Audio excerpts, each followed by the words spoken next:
Agora vamos conferir uma entrevista com o pesquisador da Embrapa Meio Norte sobre o potencial, dificuldades e projetos desenvolvidos em municípios piauienses que se destacam como geradores de renda através da fruticultura.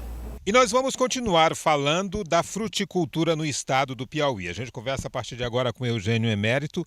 Ele coordena o núcleo de fruticultura da Embrapa, conhece bem o potencial do estado nesse tipo de atividade econômica e o que o Piauí ainda pode produzir nesse setor.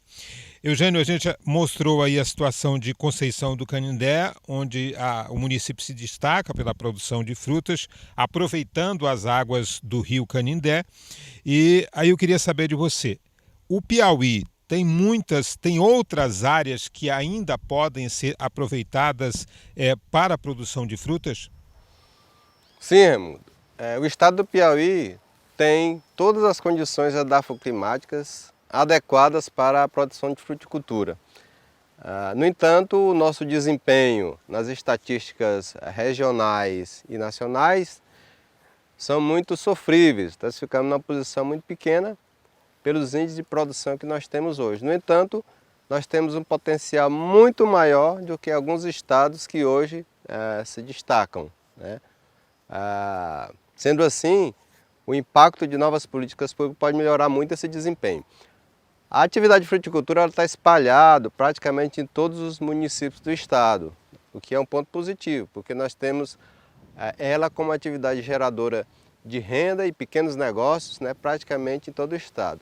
No entanto, quando nós analisamos o impacto do ponto de vista de produção, né, e de geração de renda e de exportação do estado, nós temos o destaque para os perímetros irrigados que nós temos no estado. De Italpe, em Parnaíba, Platôs de Guadalupe, lá em Guadalupe, Piauí, e uma rega de Genipapo, lá em São João do Piauí. E uma extensão em Conceição do Canindé, apesar de não ter uma infraestrutura de perímetro público, os produtores, por conta própria, estão hoje fazendo um trabalho de relevância nessa área. Então nós temos 4 polos, né, prioritários, né, inclusive definido pela Câmara Setorial de Fruticultura, onde deveria ser concentrado essa ação, porque tem uma resposta rápida e de impacto, que seria o perímetro irrigado Tabuleiro Litorâneo do Piauí em Parnaíba, Platôs de Guadalupe em Guadalupe, Marrecas, Genipapo, São João do Piauí e Conceição do Canindé. Inclusive, nesses polos, né, a Embrapa está com um projeto, né, arrojado, financiado pelo governo do estado através da FAPEP, levando tecnologias, né, para o desenvolvimento da fruticultura nesses polos, né? Mas é importante uma ação, né, de estado no sentido de aumentar o tamanho dessas áreas, né? Por exemplo, no de Italpe nós temos apenas hoje funcionando 2.000 hectares e temos um potencial lá, faltando pouco investimento para ser concluído, para aumentar isso para 10.000 hectares. Da mesma forma, em Platô de Guadalupe, nós temos lá um potencial em infraestrutura para 15.000 hectares, só temos hoje também funcionando em termos de 2.000. Há um potencial, então, para que o estado avance na produção se aumentar a infraestrutura desses polos, desses 4 polos. Inclusive, a última vez que eu estive em Guadalupe, eu lembro bem que havia toda uma estrutura de tubulação para criar novos canais de irrigação e que o material estava lá parado e faltava apenas a burocracia que não permitia isso.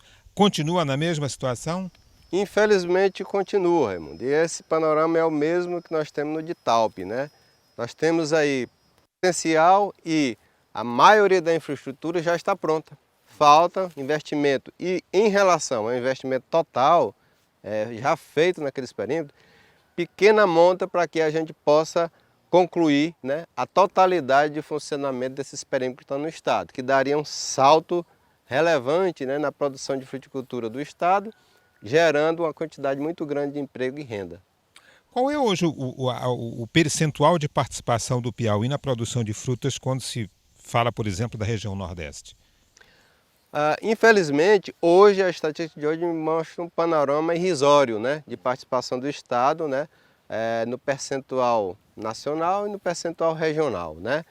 Em média, nós teríamos hoje ao redor de 1 a 2%, né, de participação do Estado, né, na produção de fruticultura da nossa região.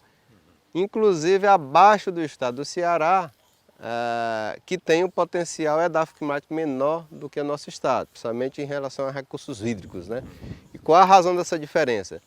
Política pública. O estado do Ceará, 15 anos atrás, investiu maciçamente em políticas públicas, né, de estímulo à produção de fruticultura e hoje está se destacando como o terceiro estado, né, em área cultivada com fruticultura no Nordeste. E qual tem sido a participação da Embrapa, o trabalho da Embrapa no sentido de estar aí contribuindo até mesmo para melhorar essa vocação do homem do campo para a fruticultura? A missão da Embrapa é gerar e transferir tecnologias para a agricultura como um todo, e nesse caso específico para a fruticultura. Esse trabalho está sendo feito. Nós temos aqui na rede Embrapa, não só nessa unidade, um arsenal bastante considerável de tecnologias prontas para serem adotadas. Especificamente agora, no momento, nós estamos com um projeto em execução, levando tecnologias em fruticultura para esses 4 polos de fruticultura do estado do Piauí. Hoje mesmo nós temos em campo colegas trabalhando lá em São João do Piauí, montando unidades de referência tecnológica que vão servir para os produtores serem treinados e absorver essas tecnologias. Quando a gente fala em fruticultura, eu pergunto a você, é uma atividade econômica que pode estar sendo inserida principalmente na agricultura familiar, como forma claro, gerar renda e de criar transformação para o homem do campo? De fato, amigo. A fruticultura, hoje, pelas suas características, ela é uma atividade que se enquadra muito bem, tanto a nível de grandes produções, né, e colocar no rol das commodities, como também pequenos empreendimentos, como já é o fato de hoje, né? Hoje, basicamente, como eu disse, a produção de fruticultura é totalmente pulverizada em todos os municípios do estado, né? Quando a gente vê a produção de banana, praticamente todos os produtores têm uma pequena quantidade de produção de banana, né, em suas áreas, né, que serve para a alimentação doméstica dele, consumo familiar, e também uma geração de renda, né, para venda, né, em pequenos comércios, né, ou mesmo ao redor da sua residência, né. Então, a fruticultura ela tem essa capacidade, né, de gerar pequenos negócios, porque talvez dentro da agricultura é a atividade que gera mais postos de trabalho, porque ela exige, né, um investimento de mão de obra muito intensivo, né, mais do que as commodities, né, que não absorvem tanta mão de obra. Agora, o financiamento, quando se fala de política pública, em que pé está essa questão do financiamento para esses projetos, principalmente os da agricultura familiar? Olha, nós temos aí, claro, um arsenal de políticas públicas, né, voltado, né, para essa atividade. No entanto, eles são pequenos frente ao potencial que nós temos, tanto de público que pode ser atingido, né, e pelo montante de recursos que são poucos, né, para atender a todos, né, e também os trâmites burocráticos para que eles sejam acionados, né. Então nós temos aí um longo caminho a percorrer para que a gente tenha um estímulo maior. A gente precisa, né, de políticas públicas arrojadas, né, para que a gente tire o estado desse panorama, principalmente considerando que ele tem um potencial muito grande, né, nessa área.